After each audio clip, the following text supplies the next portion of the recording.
I appreciate the gentleman for yielding, and I appreciate my good friend from Pennsylvania for hosting this special orders on a very serious issue.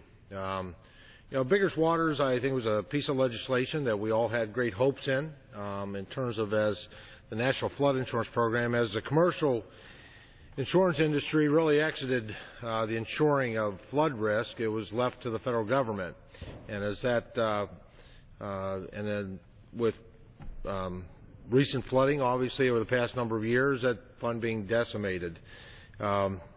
Congress last year, on a bipartisan basis, passed the Flood Insurance Reform Act of 2012, and the measure included some long overdue reforms that strengthened the financial solvency and administrative efficiency of the National Flood Insurance Program.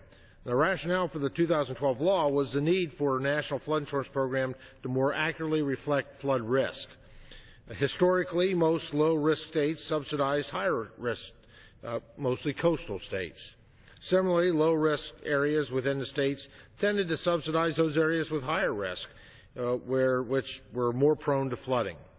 The linchpin of the 2012, however, law was to use true actuarial rates in order to prevent very low-risk areas from subsidizing moderate to high-risk rates. The unintended consequences have been drastic premium increases for those plans that were traditionally subsidized by the National Flood Insurance Program. Under the law, Congress mandated that the Federal Emergency Management Agency complete an affordability study to further evaluate any unintended consequences as a result of the changes. The study was to be completed before the rates increase went into effect. I want to repeat that. The law that was passed in 2012 had a safeguard in there that the administration, through FEMA, the agency FEMA, was to do affordability studies before rates went up. Well, that's not what happened, Mr. Speaker. That would have been critical to understanding the full scope of the new risk model, and FEMA has failed to complete the affordability study that was required under the law. Additionally, it remains a huge concern that FEMA does not have the data it needs to accurately determine risk under this new policy regime, and is incapable of creating a new mapping system that truly reflects true actuarial rates. Now, while 80% of the policyholders in this country will not see an increase as a result of the new policy, a small portion of properties, actually I think it's a significant portion of properties in this country, are staggering increases. This is a serious concern for communities and individuals across the country, including many from the 5th District of Pennsylvania.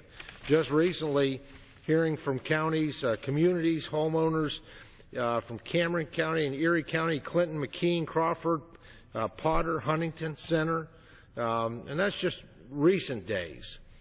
These are individuals, and I think we're at risk of creating ghost towns where homes have lost so much value that you're not able to purchase.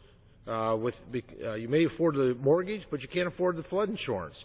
And individuals who find themselves in a situation of that, as my good friend said, the number one asset that individuals have in their lives is their property, their home, their real estate.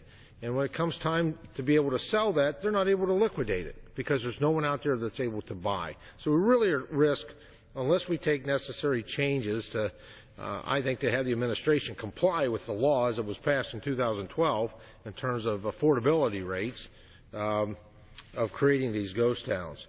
Colleagues on both sides of the aisle have come together to correct this critically important issue. I'm original co-sponsor of the Homeowner Flood Insurance Affordability Act, H.R. 3370. I know my good friend Mr. Marino has introduced another bill that would completely repeal Biggers Waters, most recently introduced within the past couple of days. H.R. 3370 is a bill to terminate the rate increase under the flood insurance emergency management to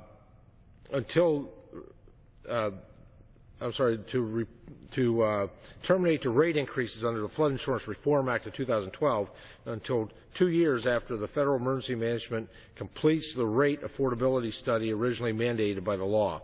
Now, the bill also makes structural changes to FEMA to assure that there's advocates for homeowners when flood maps are drawn or adjusted. Now, Mr. Speaker, improving the financial viability of the nation's program while ensuring that program protects those it was designed to support is something every member of this body should support. Mr. Speaker, I encourage my colleagues to join in this common sense effort to protect and improve our nation's flood insurance program, but also make sure that our real estate market remains strong and viable, and those assets, that important asset that individuals have, remains being able to be able to buy and to be able to sell. And I thank the gentleman for hosting this special orders.